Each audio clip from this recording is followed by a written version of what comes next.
Traffic Avenue, the show for me and you. Mondays to Fridays, ooh, the Traffic Avenue. Traffic Avenue, the show for me and you. Mondays to Fridays, ooh, the Traffic Avenue. Flex. Buckle up and join the best. Let's succeed, relieve your stress. So yes, let the music soothe your soul and keep it going just to refresh. Buckle and enjoy the ride from 2 to the half of the 5. Mondays to Fridays happening live. Where we gon' have a ball, you can text your guys. Let me tell you what you really gotta do. You can count on us, we come through. We got everything you need, that's true. Are you ready for the Traffic Avenue? Let me tell you what you really gotta do. You can count on us, we come through. We got everything you need, that's true. An applause for the Traffic Avenue. Traffic Avenue, the show for me and you. Mondays to Fridays, ooh, the Traffic Avenue. Traffic Avenue, the show for me and you. Mondays to Fridays, ooh, Traffic Avenue, oh yeah.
Detailed news, unparalleled coverage.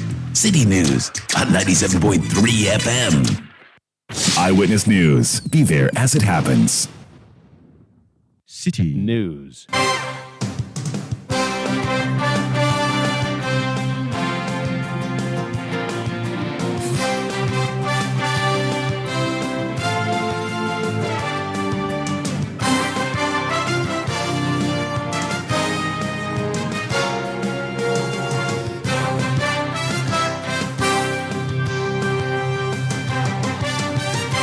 It's 17:30 GMT. This is Eyewitness News on 97.3 Citi FM. I am Umaru Sanda Amadu, and tonight I'm here with Hawa Idrisu Mustafa. And coming up over the next 90 minutes, National Communications Authority (NCA) cracks the whip on 4 errant radio stations it claims are fueling the conflict in Boko. But the Media Foundation for West Africa believes the due process was not followed. Also coming up, as Ghana prepares to host the All-Africa Games from next week, we hear from the Member of Parliament who says the budget has been bloated.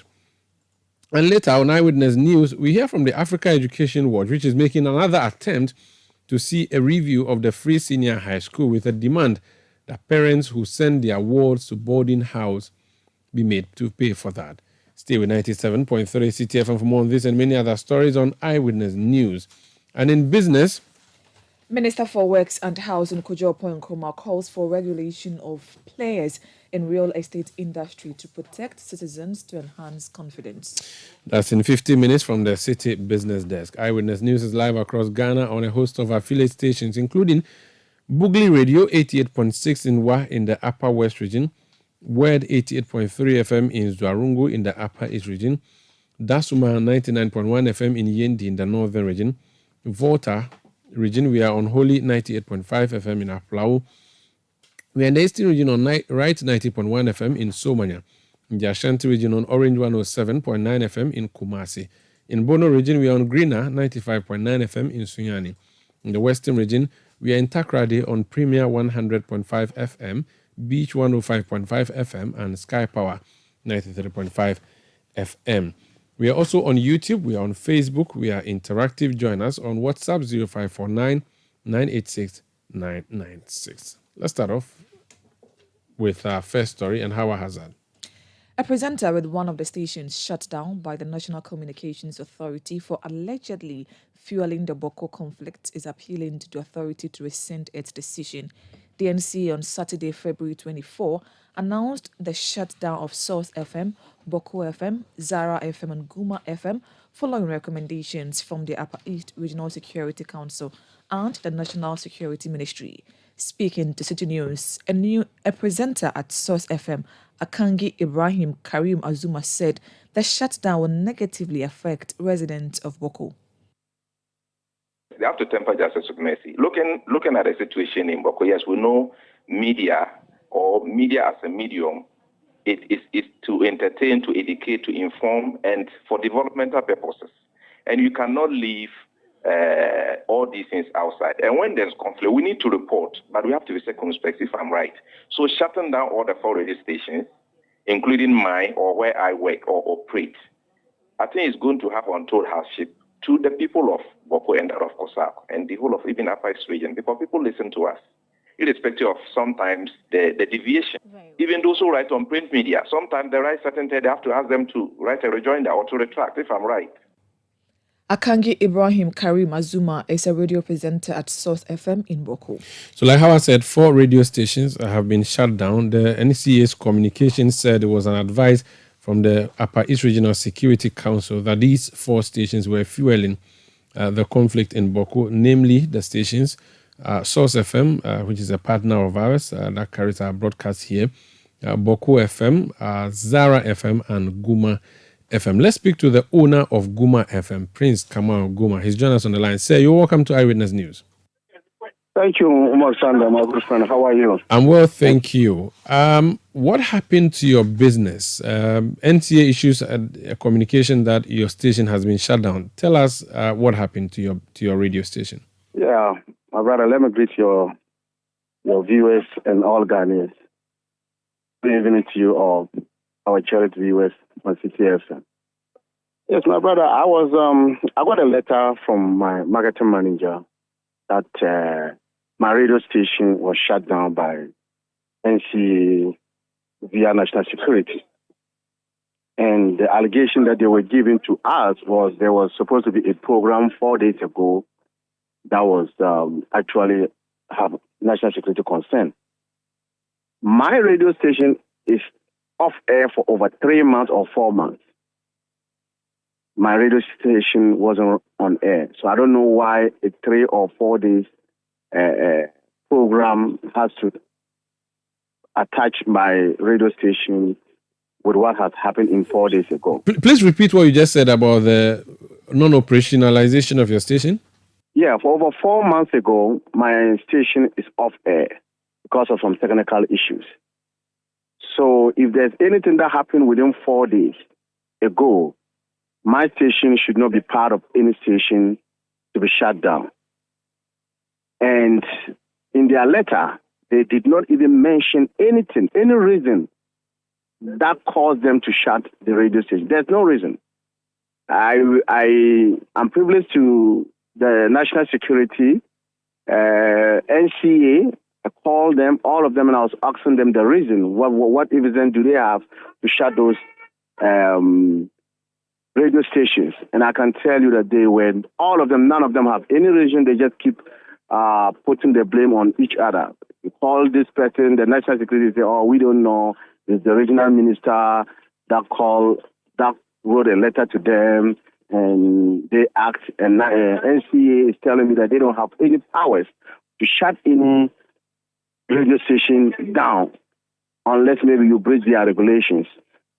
So I went back to National Security. National Security are saying that they don't have anything to say, but it was the regional minister who recommended And I tried to speak with the police, the regional police commander. I wasn't getting him. I tried calling the Boku municipal chief executive and the police commander, and nothing was going through.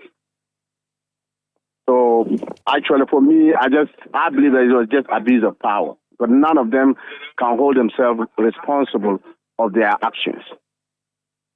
Interesting. So no one has come to your station to physically shut it down. No, they came. They came with a Rambo style with military. And I believe that as of now, our equipment should be with NCA with the military. They came in there with the military. First, the excuse was they have a letter for the radio stations. So my radio station was off. So the marketing manager was like, okay, let's meet at the radio station and I'll pick up my letter. So when he got to the radio station, they asked him to open. And he opened, and with the military, they just start picking up equipment and other stuff. And gave them the letter. Yeah. So they went in there to shut down an already shut down radio station? Radio station, yes. Were there staff at the time when they came? No, my radio station is off. It's off air for some time. So they actually, asked them to open the radio station for them. Did they say anything to him as to the specific reasons why they were doing the shutdown? No, with this military around, actually he just gave them the NCA rep gave my guy the letter, my marketing manager the letter, and that was it. And their reason is that NCA is shutting them down. Yeah, they did not even tell me it was national security, but they just said that NCA is shutting them down, and they are taking the equipment back to Bolga, the capital. So what did they take from the studios? I think it's the transmission, yes. Yeah, the transmission. They took all the transmissions. I see. And you were saying that on authority, you have not broadcasted for the past 4 months. For the past 3 or 4 months, no, I haven't broadcast anything. Some of my equipment is even Accra here for repairs. Interesting. Now, let's talk about the crime they say you have committed. I'm using crime here loosely. They say that your station was being used to fuel the conflict in Boko. That's why National Security advised that your station be shut down. What do you say to that? I think it's a very big lie, because as a Ghanaian and a peace-loving Ghanaian, my station, I gave him directive. Don't allow anybody to call that, insult anybody, or to provoke anybody. And whoever texts, and you see that the text, when you read it loudly, is going to cause harm to anybody. Don't read it. When somebody calls into the radio station to talk and the person is trying to, use some disrespectful word to anybody, just, hang the phone, because I know what happened to Rwanda. It's just a radio station, comment on the radio station, in the next 90 days, almost 100,000 people lost their lives in Rwanda. So I'm totally against that. And I asked the regional minister and the national security coordinator, if you give me any recording from my radio station of saying anything that is so serious to national security issue, trust me, I'll just shut the radio station off. I will not I will not even repair the machines and bring them back to Boko. I'll just shut it down. None of them could give me any evidence. No recording, no live transmission of my radio station doing anything to promote violence in Boko. Okay, so now this is a claim. You do business there. Do you know if there is any other radio station there that may be doing this? Actually, no. I don't think I know any radio station that promotes violence or provocation stuff. I do know that Boko is a very volatile place. And we all had a letter somewhere last year. I was called to... I remember I was with you, rather. I was with you on an interview. Umar Sanda, my good brother, I was with you on an interview when a call came that one of my radio station is actually promoting violence, and I was invited. Not knowing it was just an allegation, then we sat and have a meeting then, and I promised NCA that, listen, I am not in any way subscribed to any violence. So the radio station was to bring peace and business and awareness to the community.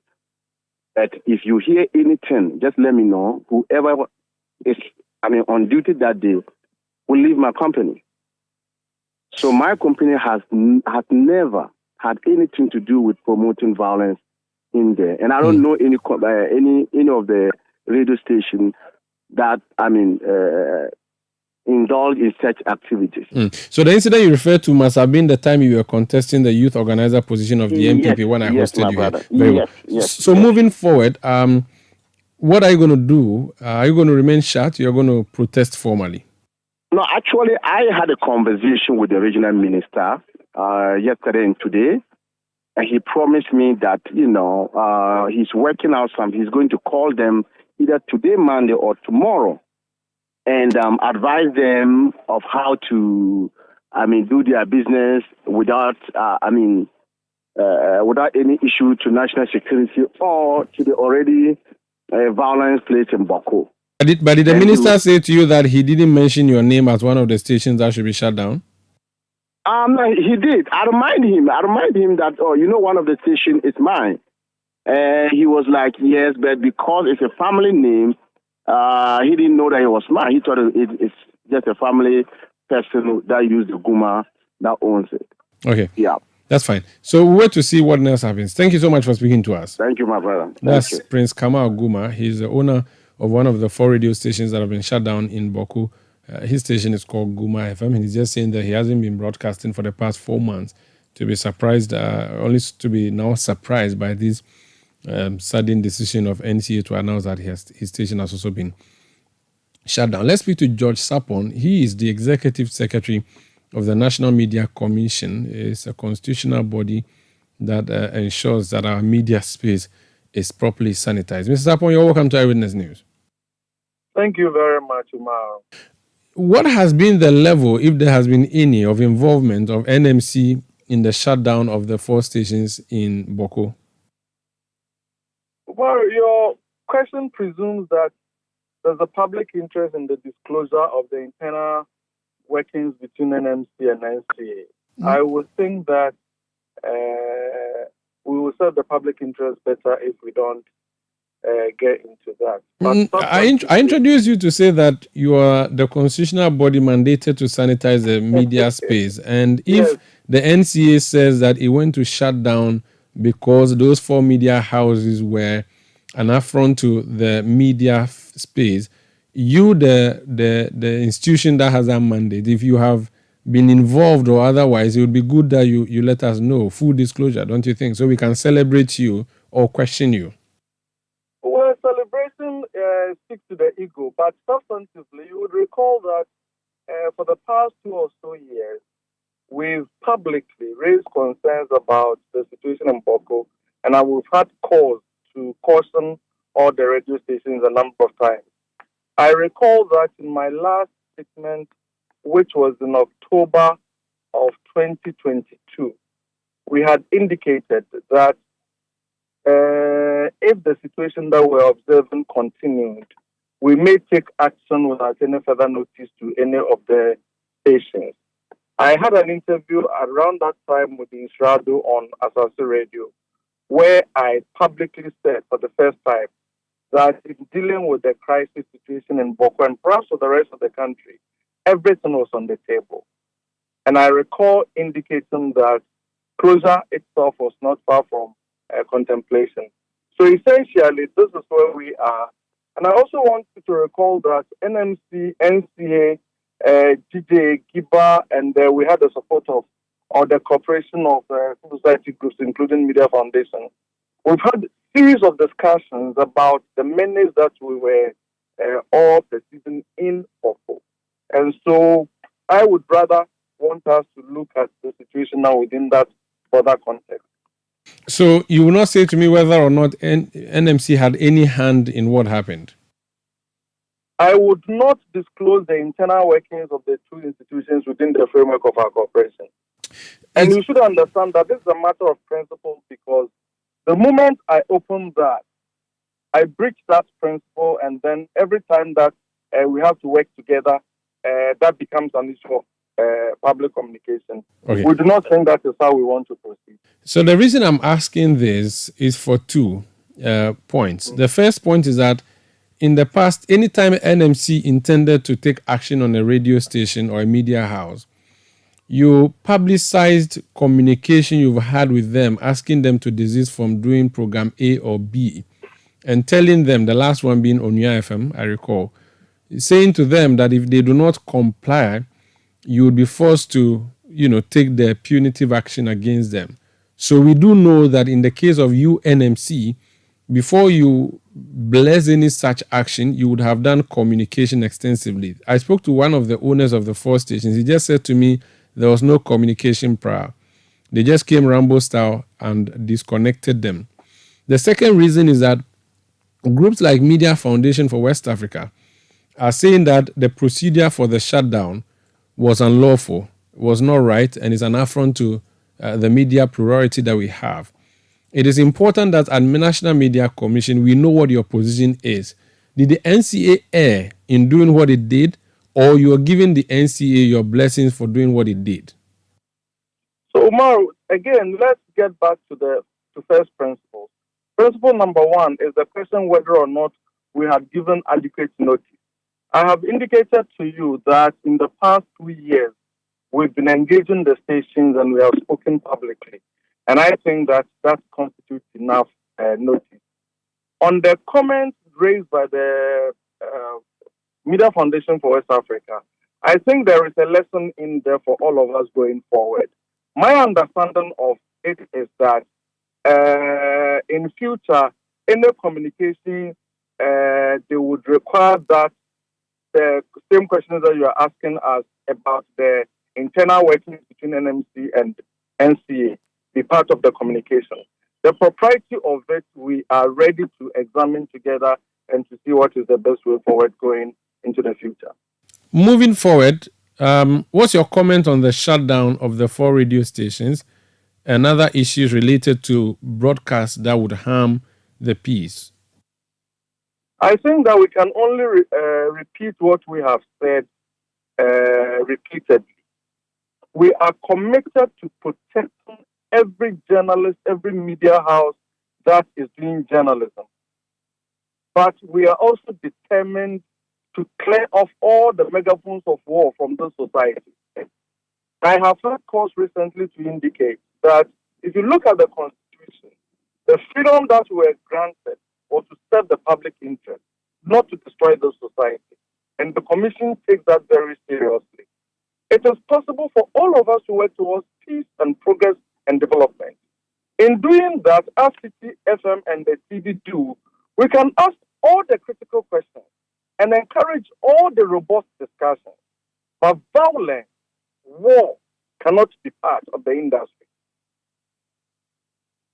And because we are in an election year, I'll just ask you to make a comment on that as well. The NCA says what is happening in Boko was because of security. But of course, we have an election coming up too. I just wanted you to maybe make a statement in regards to that, since we are in an election year, before you leave us. I thank you most sincerely for that opportunity. And all that I would say is that we've done it together as media. From 2000 coming, we have been the mainstay for all the credible elections that we've had. Let us work together to secure credible elections and peaceful development in Ghana. I said this quietly. Those who think otherwise and want to use their radio stations or TV stations as channels of distraction will have themselves to blame. Thank you so much for speaking to us, sir. I'm extremely grateful for the opportunity. That's George Sapon. He's Executive Secretary of the National Media Commission. Suleiman Abrahima is the Executive Director of the Media Foundation for West Africa. Sir, you're welcome to Eyewitness News. Thank you for having me tomorrow. You've been quoted elsewhere saying that what the NCA did not follow due procedure. I just spoke to the NMC Executive Secretary. He will not say to me whether or not they were involved, but I wanted to hear your reasoning for saying that what happened was unlawful. Well, the summary of what we are seeing as an organization is that the NCA used the wrong approach to do the right thing. In other words, given what was happening in Boko in terms of the radio stations and their role in the ongoing conflict there, any decision to shut down the station is in the interest of the public. However, given that we have laws governing the operations of media, one would expect that when institutions are making decisions of this nature, they would follow due process. And in this case, it's about either doing so in consultation with the NMC or actually doing so based on a decision of the NMC. Because if we don't do that, we may set a bad precedent that tomorrow somebody simply says, oh, well, Citi FM, what you are doing by criticizing the government can actually instigate people to demonstrate against the government, and therefore that is a national security concern, and the national security has advised that the NCA should shut it down. That is something that we would want to avoid, certainly. And so I think that our appeal is that the National Communications Authority should do these things by following due process. But Umaru, let me say that, as you said that the NMC didn't indicate whether they were consulted or not, that for me is the problem. In fact, the problem with our media landscape really is the inefficiency of the NMC. I'm sorry to say that. George is my very good friend and my senior brother. But I think we are at a time where we must say things as it is. The problems when it comes to media regulation, the unethical issues that are happening, the unprofessional issues that are happening, it's mainly because we have an NMC that is really quite inactive and has perhaps allowed, that is what has allowed the NCA to begin to make these unilateral decisions. It happened with Radio Tong. Of course, what the station was doing was problematic, but when they shut it down, we raised the same concern. But like I said, we have a media regulator that has basically gone to sleep. And so the frequency authorizer essentially is stepping in to do what the NMC ought to be doing. By the law, are you suggesting that if NCA officials showed up with military personnel, in like we have been told happened in Boko, I should ask them for a warrant from the NMC, and that it is the NMC that can first give that directive before NCA executes? It depends on the reason why the NCA is acting. So, for example, you've gone for a frequency from the NCA, and the NCA has given you the authorization to use the frequency.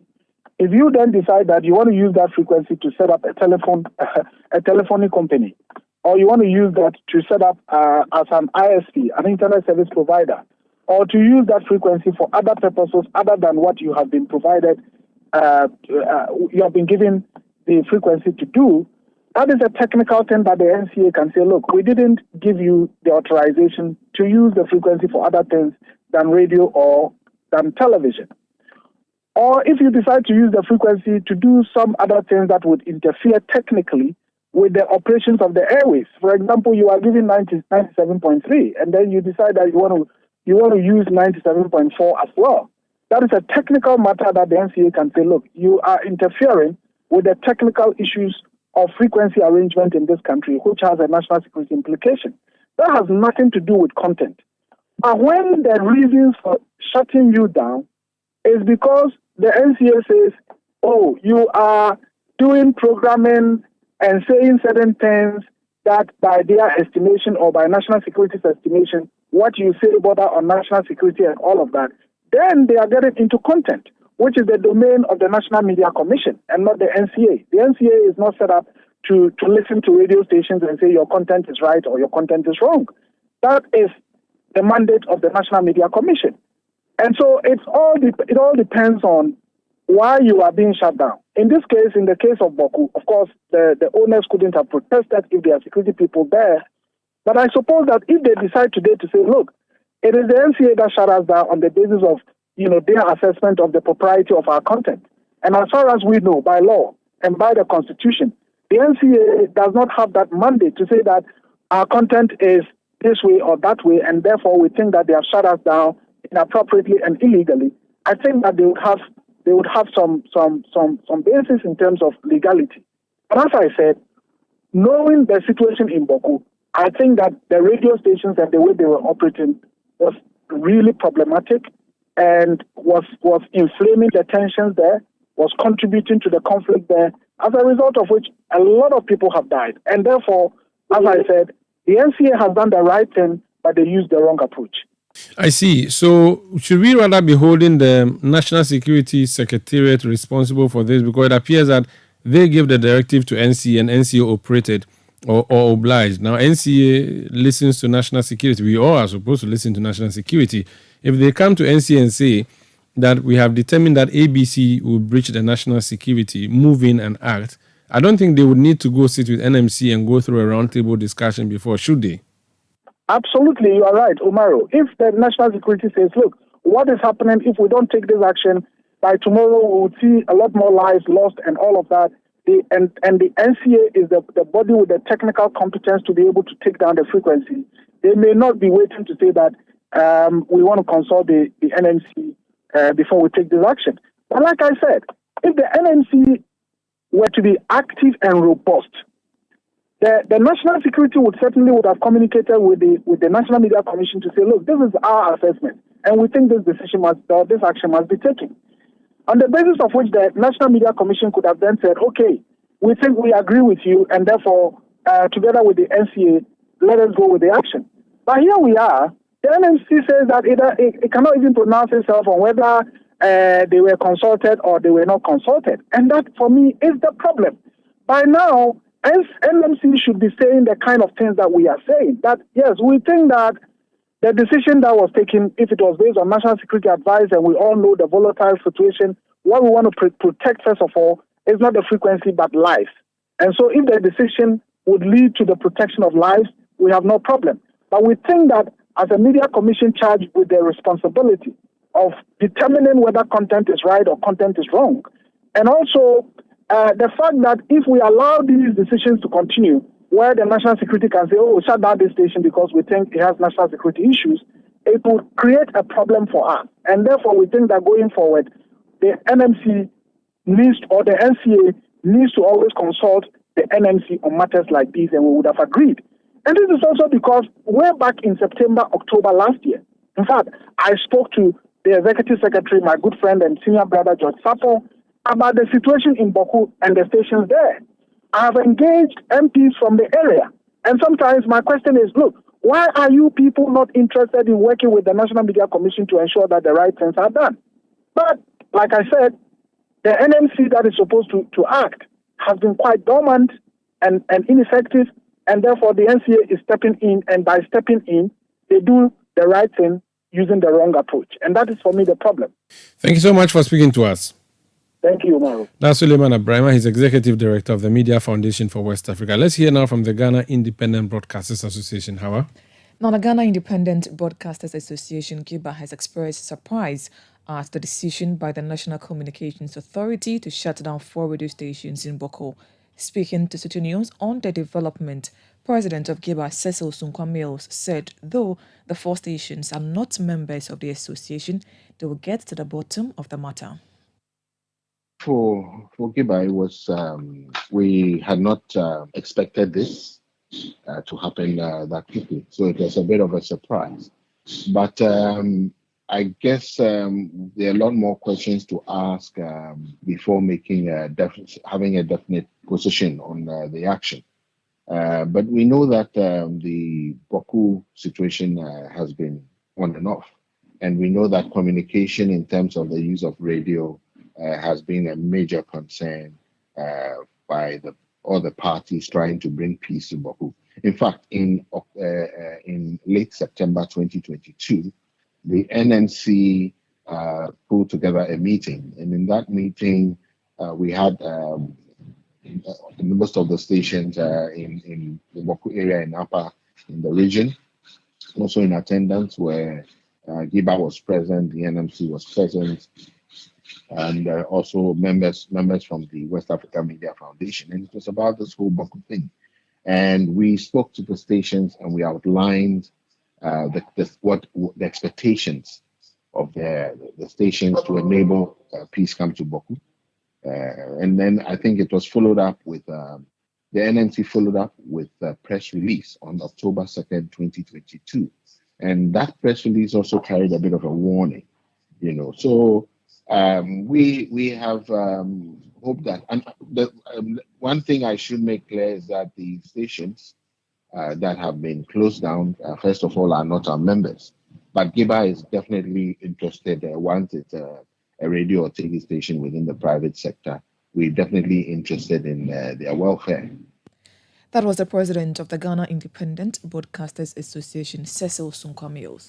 This is Eyewitness News on 97.3 Citi FM. We are coming to you from our studios in Adabraka in Accra.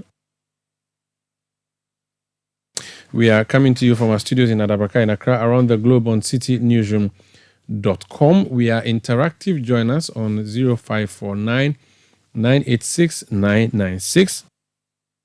0549 986 996. You can send tweets using the hashtag Citi Newsroom. My handle is at Umaru Sanda. You can send your message also at Citi973. And the world will hear what you think of the big stories that we are bringing you today. So one of the lead stories we are bringing you tonight has to do with the issues around Boko. We do know that there's been an ongoing conflict there. And then the NCA had gone to shut down 4 radio stations, saying that those 4 radio stations were fueling the conflict in the Boko enclave. Before then, the NCA had also shut down Salt FM, a station in Agogo. What's the latest on that, however, before we proceed? Now, the National Communications Authority says allowing Salt FM to be operational despite its inability to renew its license would have amounted to an illegality. The radio station, owned by renowned businessman Ohene Kwame Frimpong, was shut down on February 6, 2024 for failing to renew its authorization, according to a notice issued by the NCA. However, in a recent development, the Agogo Traditional Council has pleaded with the NCA to be considerate and allow Salt FM resume operations while the company takes steps to renew the license.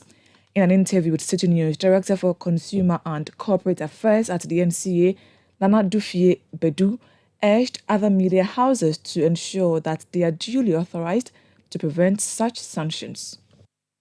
I'm not sure that would be very legal, because if that happens, then it means that the station would be broadcasting or operating without a valid license. And remember, we have gone through some procedures or processes before where a whole number of FM stations, for that matter, were shut down because they had not renewed their licenses or their authorizations had expired. So we would plead with all broadcasting houses, stations, and then FM stations and TV stations to ensure that they apply and get their licenses or their authorization valid before they expire.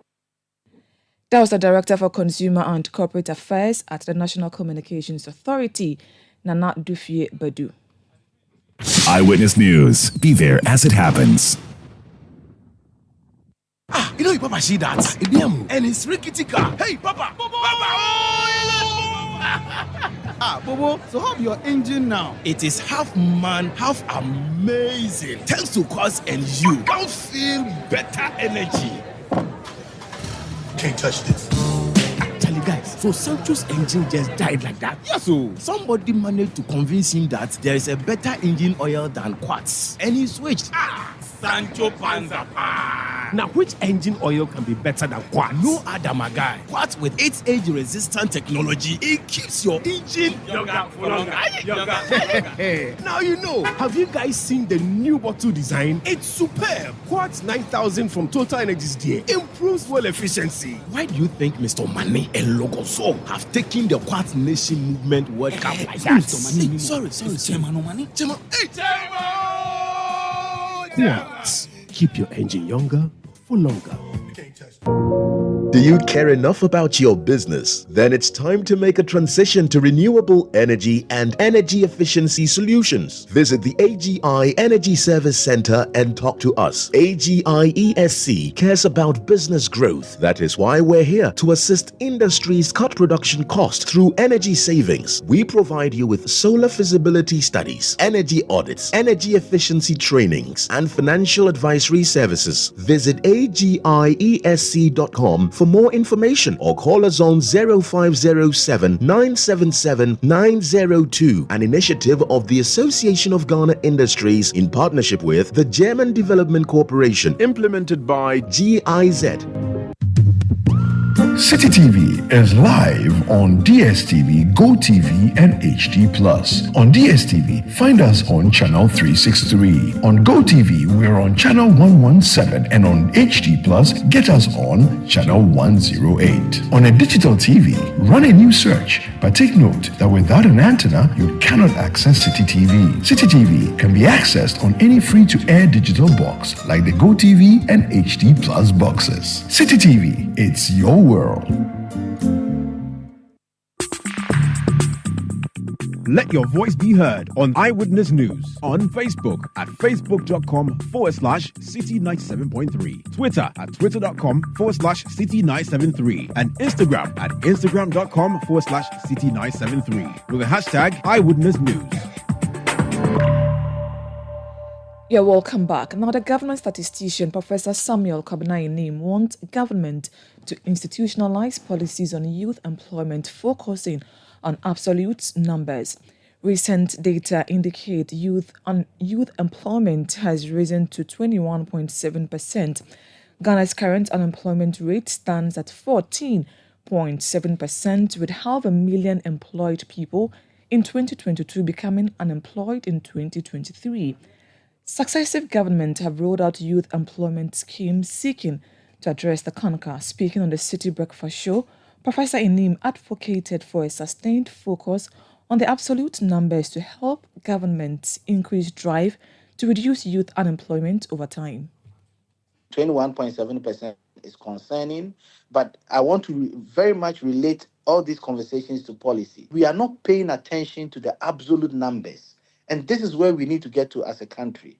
We are talking about an unemployment figure, 1.85 million people. Of this 1.85 million people, we have about 1.3 million of them that are within the age bracket of 15 to 35 years. So if government is institutionalizing policies and targeting numbers in the region of 250,000 and 260,000, it's not a bad thing. That is what the government can do in terms of its resources. But if you have the population of youth unemployment in mind, which is about 1.3 million, and you are targeting around 250,000, it just gives all of us a sense that even if people are queuing for registration and there are 300,000, it's just less than a quarter or about a quarter of what the population of the youth unemployment is. So we always need to keep in mind the absolute number and the efforts by government to give us a sense of how long it's going to take us if we really want to deal with the issue of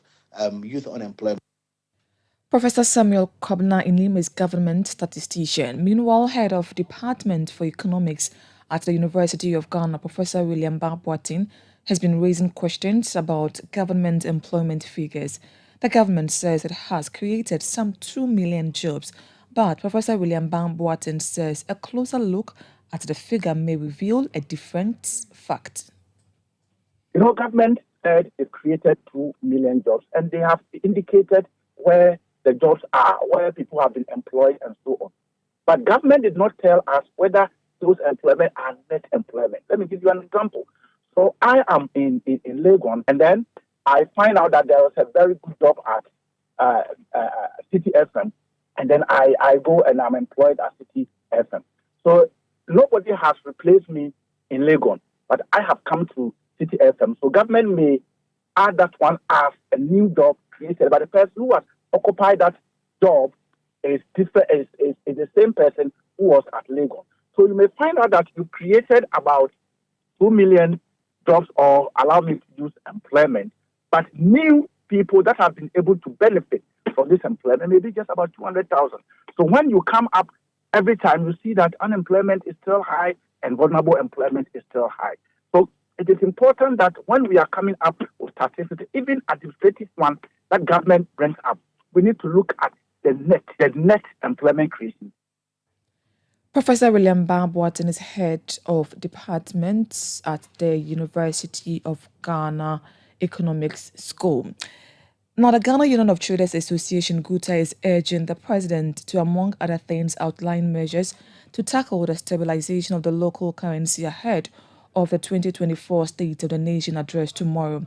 The president is in accordance with Article 67 of the 1992 Constitution, expected to deliver to Parliament an update on the state of governance, security, education, health, and other issues of national interest to Parliament. President of GUTA, Dr. Joseph Obin, in an interview with Citi News, underscored the need for government to introduce incentives to promote the business community. We had a peak of the depreciation up to about 15.5 of the to the dollar, and then it came down to this level of about 12.8, and then inflation was the peak 54%. For me, if we look at those things, even though we do not accept 23% as an inflation or even 29% as a monetary policy rate and all that, we think that we can still do better, and these are the areas that we want the government to show the interest so that we can bring these indicators, positive indicators, and enhance on them so that it will trickle down on the business community. For me, that's the most important thing, how we can have stability of our economy, the currency in particular, and then how are we going to even sustain it? And that's why we are calling on the government to navigate through well the IMF program, so that at least we do not have delays in the third tranche where it can come early to sustain these things. Dr. Joseph Obin is president of GUTA. Now, from next week, Friday, that's the 8th of March, next 2 weeks, rather, Friday, Ghana is going to play hosts. Actually, next week, Friday, not next 2 Fridays. Next week, Friday, Ghana will play host to the All Africa Games here in Accra, the University of Ghana Sports Stadium and the Bonteman Sports Complex. These two stadiums will be used for the All African Games. Lots of anticipation, but it appears there's an issue, as is generally is the case when it comes to Ghana's involvement in tournaments and events like this nature. We are told that the money that was budgeted for the whole event has been bloated. That's a claim being made by a member of parliament. He's joining us on the line. Honorable Northern Member of Parliament, Samuel Kujeto Blackwell. Welcome to Eyewitness News. Hi, Umaru. Thank you very much for having me. I do know that your preoccupation is the cathedral. I didn't know that you have moved now to sports stadia and also football games and other events that come up. You were saying that you've done some investigations and the money that has been voted for the All Africa Games is not the money we are intending to spend. Please tell us more. Well, Umaru, good evening to all your distinguished listeners.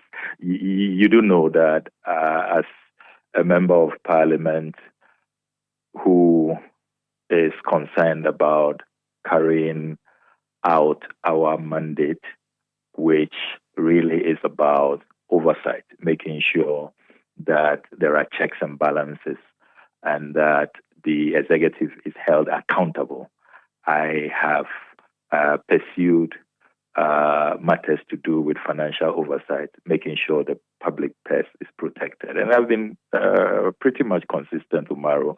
Beyond the National Cathedral, you recall what we achieved on presidential travels, stopping the president from using 20,000 euro ultra-luxury jets. You recall what we have achieved in stopping the foreign ministry from purchasing a $12 million Oslo Chancery. You also recall how we scuttled the 241.9 million Ghana cedis that was put in the budget for so-called e-transaction levy services. It was not value for money.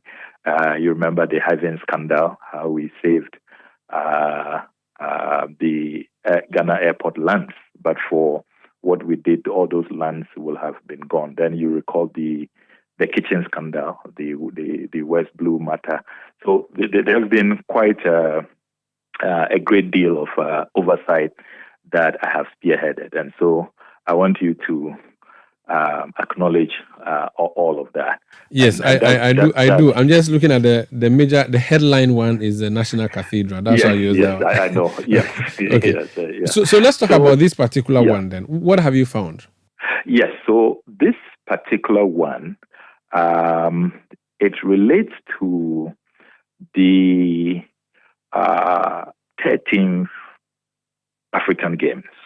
as you have rightly noted, the games are expected to commence next week.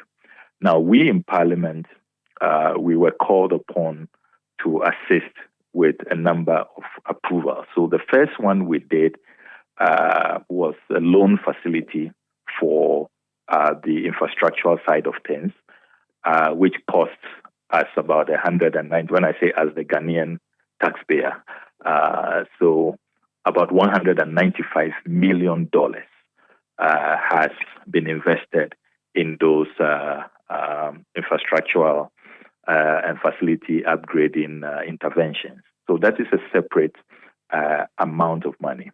Now, for the 2024 budget, we were called upon to approve the operational expenses, which you can put under goods and services for the LOC.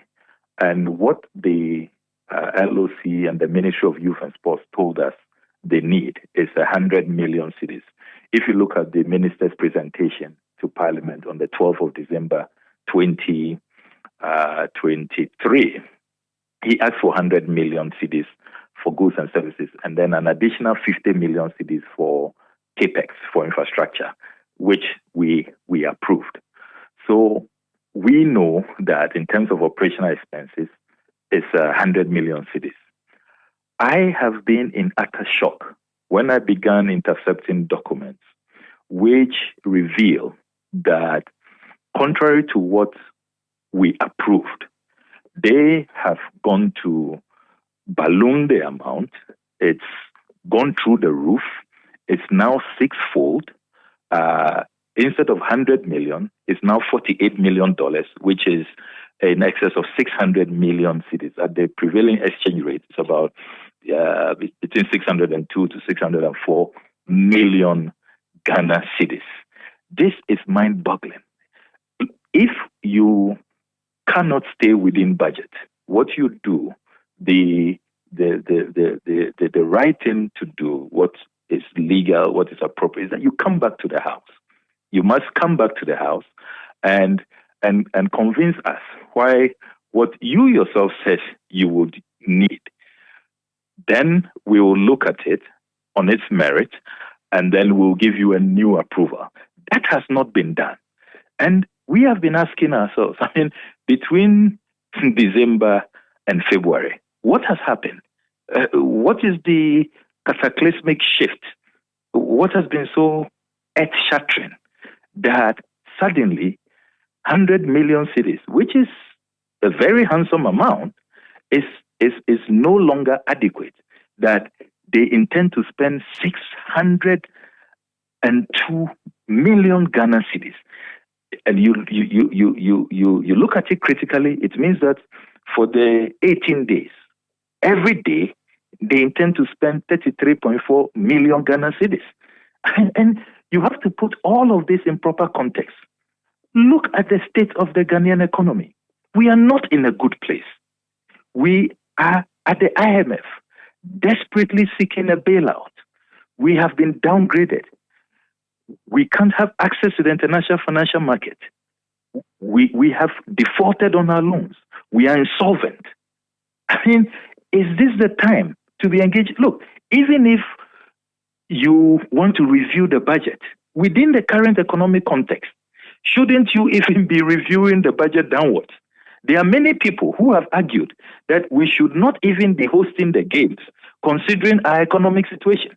That is what Australia did. A few months ago, Australia pulled out of hosting the Commonwealth Games on economic grounds, that their economy was not on a sound footing. And Australia's situation is not as worse as ours. So if there should be any review, she should even be reviewing downwards, not a sixfold escalation. Is it possible, Honorable, that they got money from elsewhere through sponsors and maybe donors, and so that will not be Ghana's taxpayer who is going to bear the remaining 500 million plus? Could that be a reason? That is not a reason. From the digging I have done, they are relying largely on SOEs, state-owned enterprises. And it comes back to us. These are public entities. So Ghana Gas, for example, the president chaired a meeting. And you see, what is worrying is that the president, who's been former attorney general, former MP, is former foreign minister, is a senior lawyer, he should be conversant with these things. And it is really shocking that he will be at the center of this, chairing meetings, varying what Parliament has approved, without coming back to the House. And if you look at the people they have met, the CEOs they are pressurizing, they are largely CEOs of state-owned enterprises. And I know that from tracking we did last week, the boss sent in $500,000. It's boss. This is a public entity. It's for us. It's to the taxpayers a burden. You take about 3 weeks ago, they pressurized the Ghana Gas. Ghana Gas also sent in $500,000. So it's still within the public space. But could that not be CSR? Could that not be CSR budget? But if it's CSR budget, then it was already budgeted for that, and so it wouldn't affect the original structure of these public institutions in any way. And that money, like I was saying earlier, would not be brought to you later on for you to approve, would it? So I've looked at their work plans and what Parliament had approved for these public entities. This was not programmed. It's not in their schedule. And you see, we must bear in mind that this escalation, this ballooning from 100 million to over 600 million, at the end of the day, we are going to pay for that. I mean, it's money that could have, for example, been used to resettle our VRA spillage victims. And then one of the reasons why I've become very, very, very, agitated about these things is that when you see people 5 months, our fellow compatriots, 5 months since no fault of theirs, VRA spills, they lose everything. 5 months down the lane, they are still living in tents. The government says that it hasn't mobilized enough money yet to construct resettlement homes for them. We have done our best. We've only built for 600 people. But you have more than 2,500 people still living in tents. As I speak to you, we have fellow compatriots who have died because government couldn't raise 4 million cedis to save them.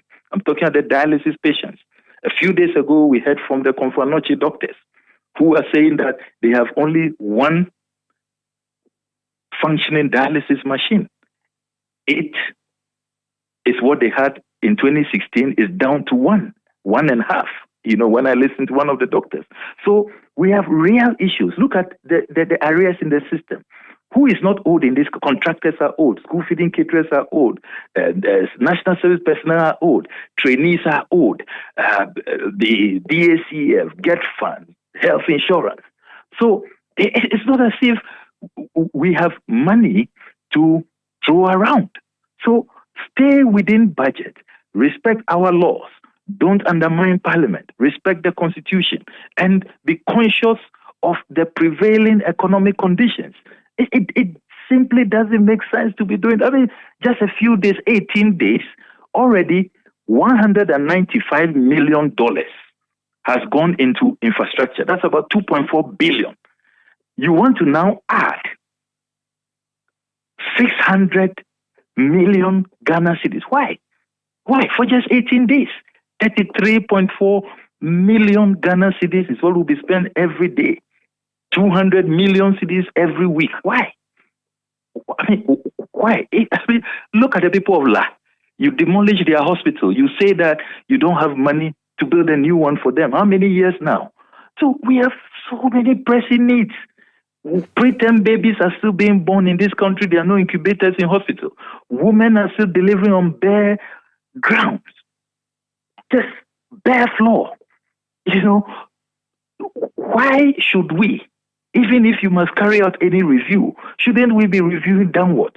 Why are we spending like we've become such a wealthy country? We have so much money, to blow around. And look, all these companies, they're even putting pressure on. Government owes these companies. Government owes Ghana Gas, the cash waterfall. Ghana Gas has not received its share. Bost is not really in a great place. GMPC has issues. So all of these things going on. The total, disregard for prudence, for frugality, is costing us. It's cost because look, we have limited resources. So if you must spend 100 million cedis, which is what Parliament has approved, and you decide to spend 6 times that, it means that money that could have gone into other sectors, whether it's providing furniture for schools under trees, whether it's helping schools that are being disconnected by ECG, like Accra suffered recently, all of those things are going to get worse. So look, it's always about leadership choices, and that's why it's really sickening that a president who promised to protect the public purse is at the center of these things. He's chairing these meetings, and he's allowing these things to go on. This is totally unacceptable. Thank you so much for speaking to us. Let's leave it here. That's Honorable Sam Okudzeto Ablakwa. He's Northtown Member of Parliament, speaking to us there on the situation with the All Africa Games. We are coming to you from our studios in Adabraka in Accra. We'll be back with the latest in the world of business, and then there'll be point blank. Meanwhile, the local organizing committee, we've contacted them. They said they'll be issuing a statement that will be coming out later. So we have to wait for that. Thank you. Eyewitness News. Be there as it happens. Recoded to do more with ease. The enhanced GCB mobile app. Download now from Google Play Store or Apple Store for all your transactions. Smooth, safe, and secure. Chale, tap the app. You don't need to have an account to upgrade. GCB mobile app. Recoded to do more. Upgrade your style. GCB Bank. Your bank for life. You Papa, see that? And it's rickety car. Hey, Papa! Bobo, so how's your engine now? It is half man, half amazing. Thanks to Quartz and you can feel better energy. Can't touch this.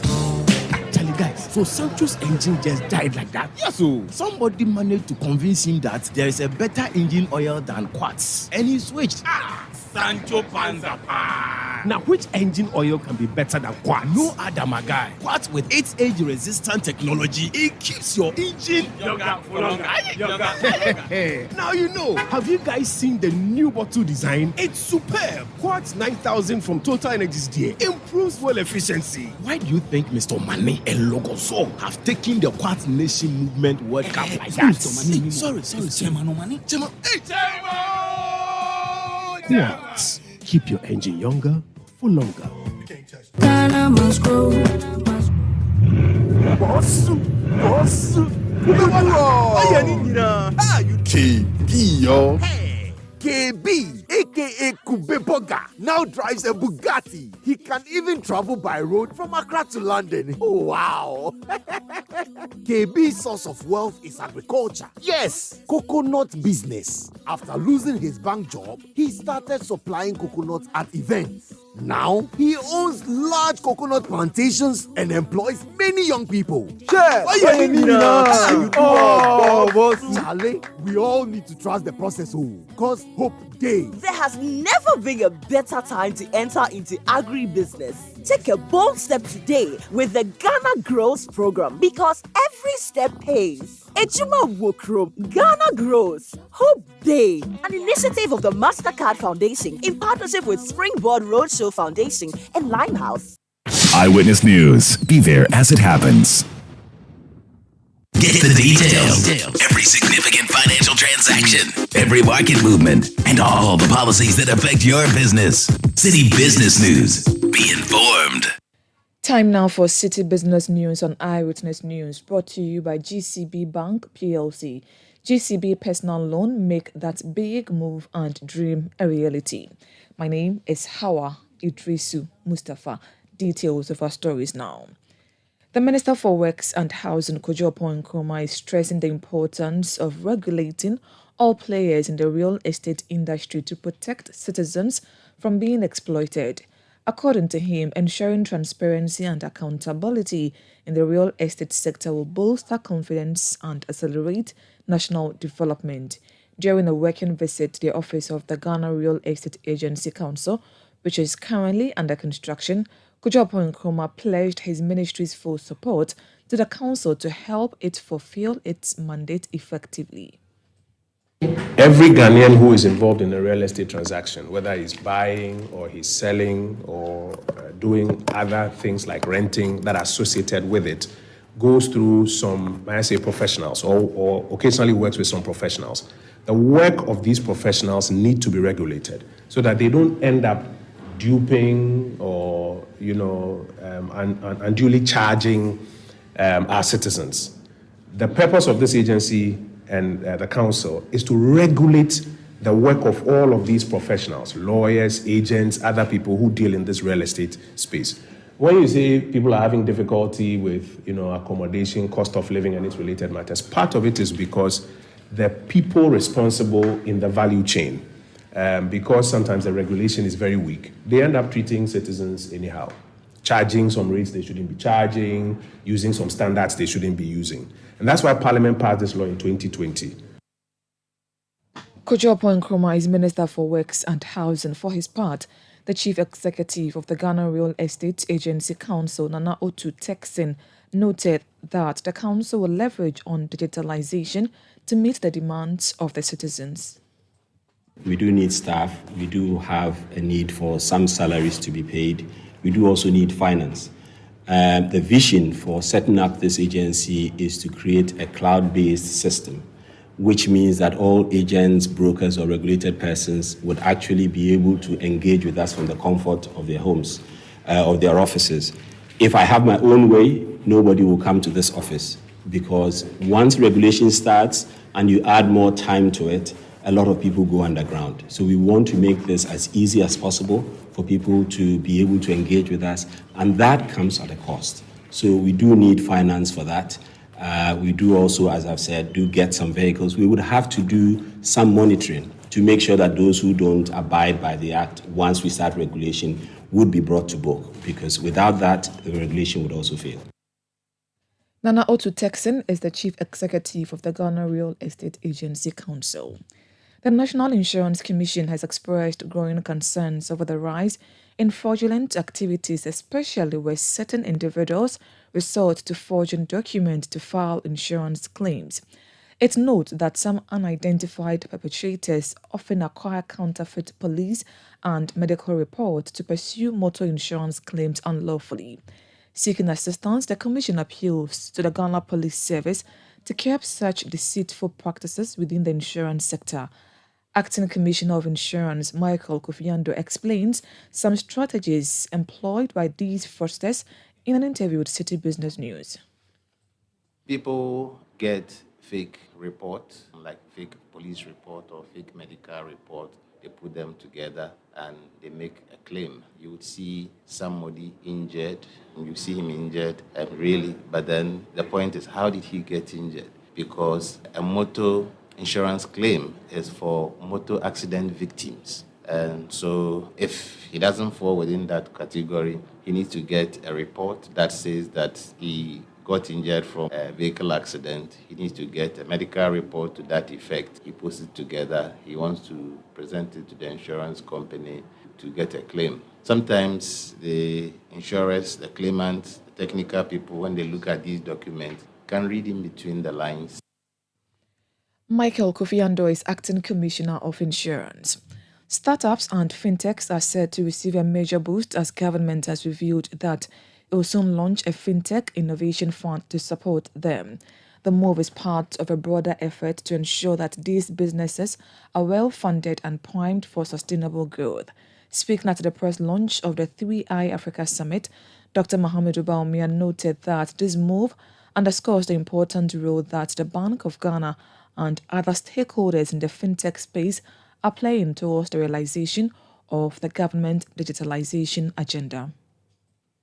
The investment and innovation undertaken by government and its concomitant positive impact on the lives of the citizen, as well as the efficiency in operations, various relevant institutions cannot be overemphasized. This therefore denotes the fact that digital transformation is an inevitable necessity, an appropriate system, flexible response to emergencies, challenges, and needs, and a means used to achieve economic and social development. Government will be setting up a fintech innovation fund to support startups and other fintechs.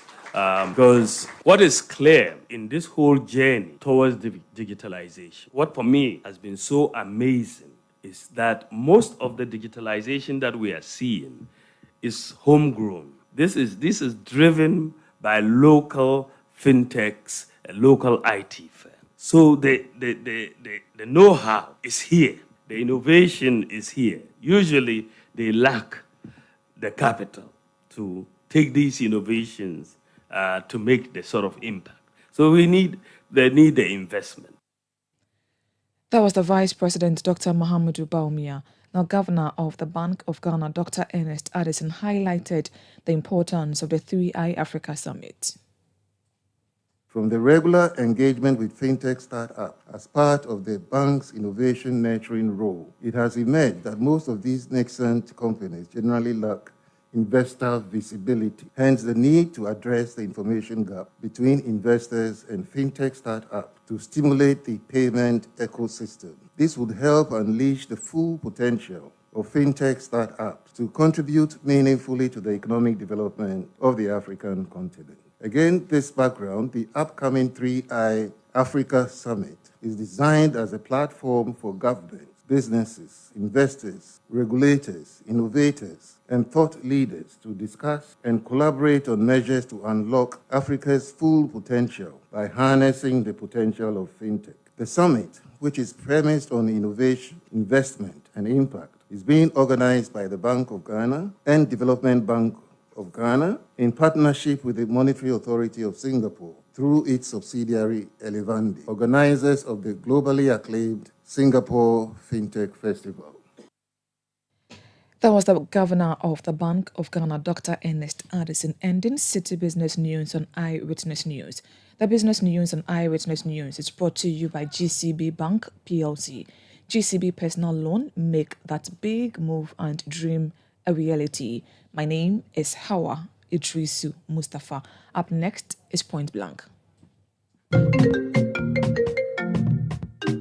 Hello, Linda. You won't believe what I am planning next. I want to start my postgraduate degree, buy a car, and build my dream home. But you know what's stopping me? What's that, Mike? Money, oh. That be my biggest wahala. Oh, you are sorted, Cry. With a GCB Big Move personal loan promo, you can borrow up to a whopping 400,000 Ghana cedis at a significantly reduced interest rate in less than 24 hours. Like, seriously? How do I qualify? Yes, it's available to all GCB salary account holders. Plus, you get a 2-month grace period before you start to pay back. Susket, I'm opening an account with GCB now. Get a personal loan of up to 400,000 Ghana cedis at a significantly reduced interest rate in less than 24 hours. Call 0800-422-422 or visit your nearest GCB branch today to fund your next big move as we celebrate 70 years of greatness. T's and C's apply. GCB Bank, your bank for life. Let your voice be heard on Eyewitness News on Facebook at facebook.com/City97.3, Twitter at twitter.com/City973, and Instagram at instagram.com/City973 with the hashtag Eyewitness News.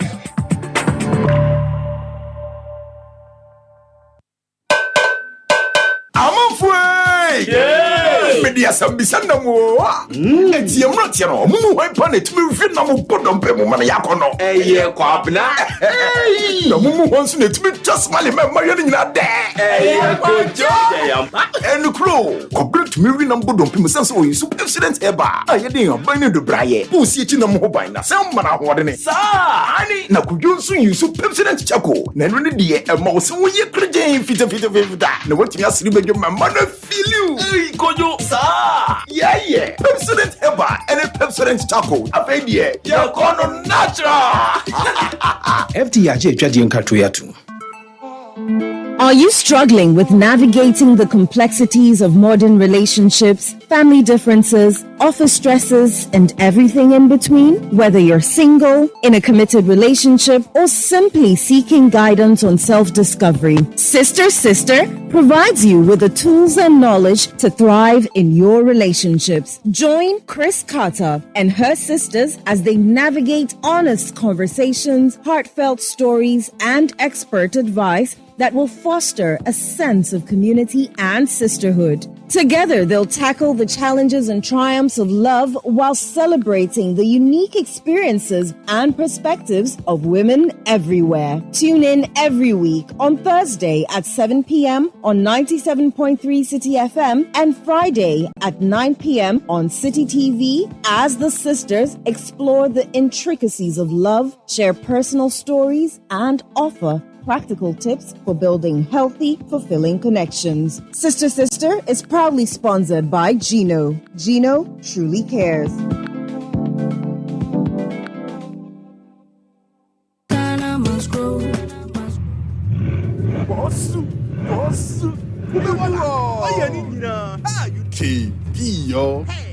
KB, aka Kubeboga, now drives a Bugatti. He can even travel by road from Accra to London. Oh, wow. KB's source of wealth is agriculture. Yes, coconut business. After losing his bank job, he started supplying coconuts at events. Now, he owns large coconut plantations and employs many young people. Charlie, we all need to trust the process, because hope days. There has never been a better time to enter into agribusiness. Take a bold step today with the Ghana Grows program, because every step pays. Ejuma Wokrom, Ghana Grows, Hope Day, an initiative of the MasterCard Foundation in partnership with Springboard Roadshow Foundation and Limehouse. Eyewitness News. Be there as it happens.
On Eyewitness News, my name is Umaru Sanda Amadu. Tonight on Point Blank, Free Senior High School is on the discussion table.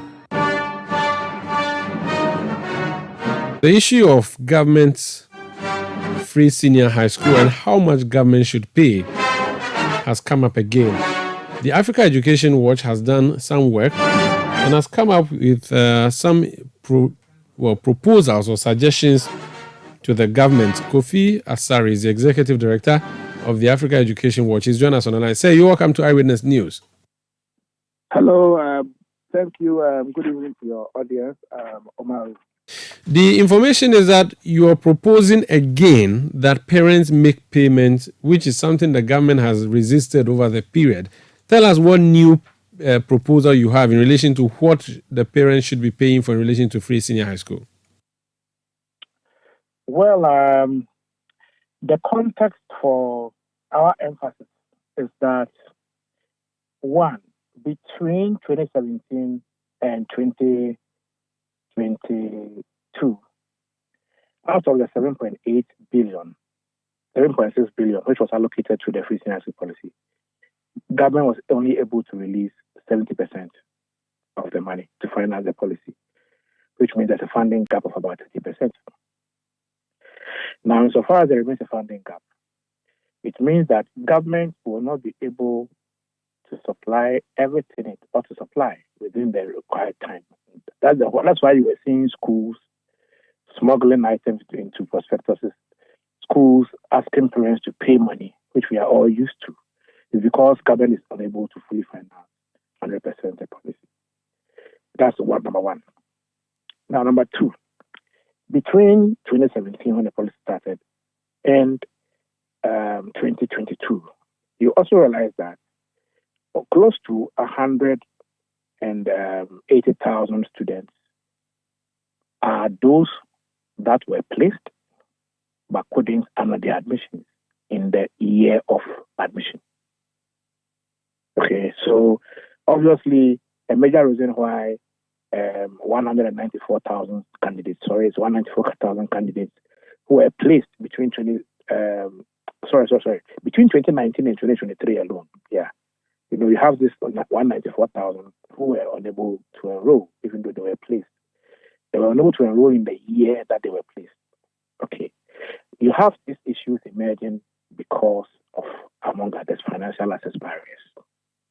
In our study, we spoke to 20 parents of 20 students who were part of the 194,000 students who, even though were placed, were unable to enroll in the year that they were placed between 2019 and 2023. And almost all of them indicated cost as being the reasons. In our report, you will see quotes attributed to these 20 parents sampled across the country. So the reason is this. If you look at data from the Ghana Statistical Service, a significant number of Ghanaians are called poor people living in the low-income quintiles. They live in households where household expenditure annually is below 8,250. Now, if you live in a household where your household expenditure annually is below 8,250, and you are averagely 4 in a household, the meaning is that once the household requires about 5,000 cedis to take care of your enrollment in senior high school, it will be a challenge for the household. This year, in 2023, last year, when the academic year started, we saw the GNS adapting the harmonized prospectus, which reduced the cost of prospectus. However, a market survey we conducted as part of this study at Medina Market indicated that a minimum of 2,100 was required to buy prospectus items. Not all, but then the key ones. But prospectus is only 45% of the cost of enrollment in senior high school, which means that one requires up to 5,000 cedis to enroll. At EduWatch, we have students we are supporting in senior high schools, including Presec. As we speak, we spend more than 7,000 between December and now. And so it means that students from these low income households with annual expenditure below 8,250 will definitely struggle to enroll and remain in school. It's on the basis of that we make the recommendation that instead of government spending an average of 1,241 on the children of the rich, children of the middle class, children of the average Ghanaian, and children of the poor, government will have to consider spending more on children from these low-income quintile households, so that what is being spent on the son of Kofi Asare in Presec will have to reduce for what is being spent on the child of Yamenu who is from a household, a low-income pension household, will increase. Then Kofi Asare and Yamenu's children will all be able to enjoy the free senior high school policy. That is the 360 degree of our study. Please stay on the line for me. I want to bring another person for the conversation. Dr. Clement Park is a member of parliament for the Bulsa South constituency. He's a deputy ranking on the Education Committee of Parliament. Honorable, you're welcome to Eyewitness News. Yes, good evening, Sander. Good evening to listeners, including my constituents in the Bulsa South. So, Kofi Asare of Africa Education Watch is just making the point, which I must say has been made in the past, which point the government has consistently ignored. It has to do with parental support for the free senior high school.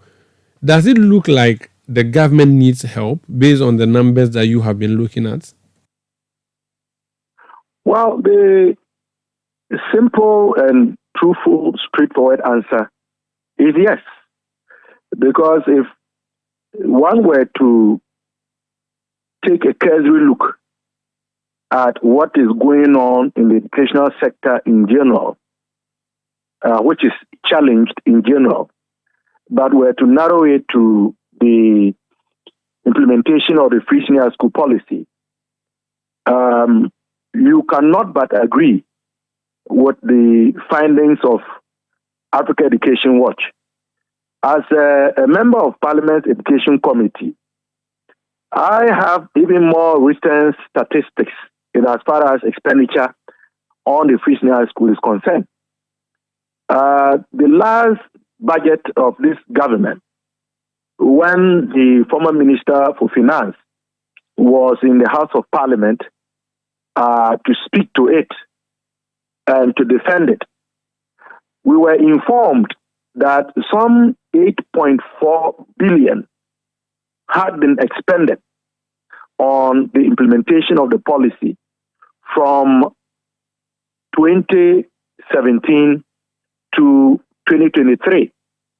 Now, for this year in question, we have approved in Parliament an amount of 2.7 billion to fund the program for the year in question. But in spite of all these colossal amounts of money that have gone to the program, we still have the challenges that Kofi Asare has enumerated.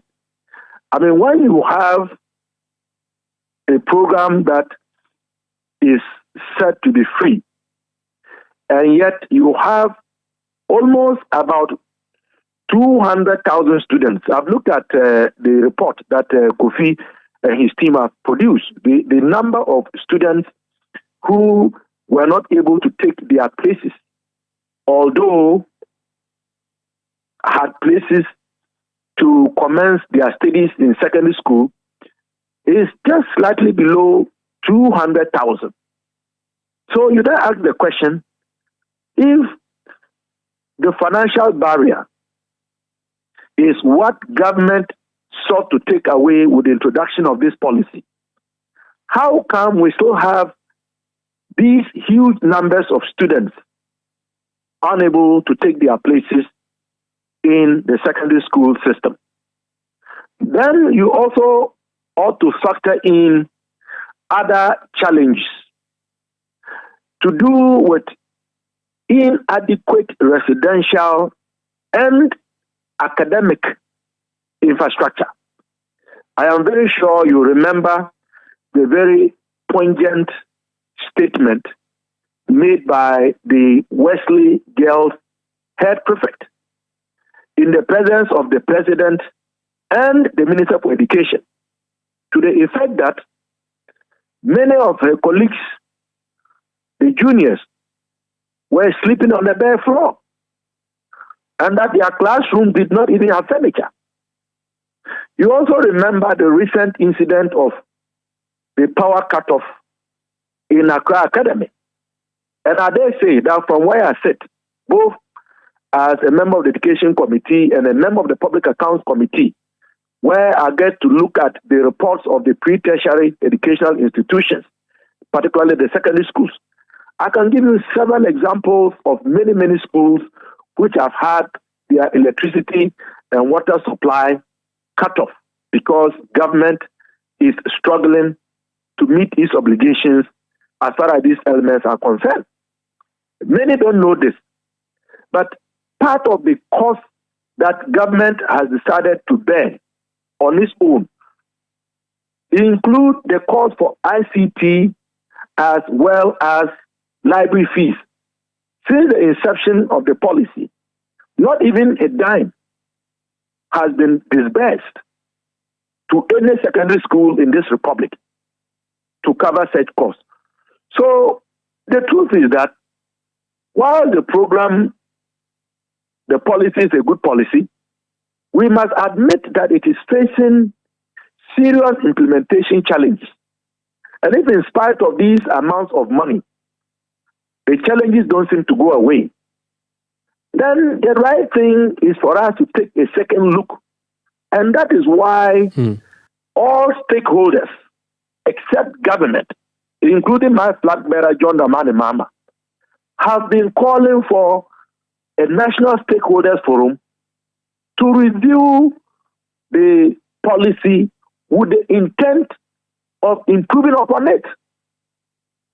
So I agree with all the findings. In fact, I was not surprised at all. Those of us who are in that sector, who know what goes on day to day, who even have our own words. And I mean, believe you me, when for political expediency, some speak as though there are different schools where the words of persons who don't belong to the ruling party attend and the opposite.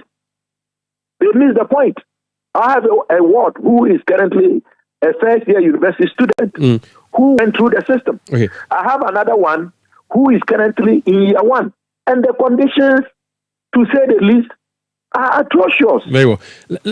Time will not allow, but let's leave it here. Thank you for making that point. Let me conclude. That's Honorable Dr. Clementa Park, MP for Bulsa South and Deputy Ranking Member on the Education Committee. Kofi Asare, so you have done this work. Since you publicized it, have you got any information from government? Okay, I'm told that I've lost Kofi Asare. Apologies there. But that would be it for Eyewitness News tonight. My name is Umaru Sandamado. I did this with Hawa Idrisu Mustafa. Production by Kobna Wilson, Beverly London, and Sami Uyafi.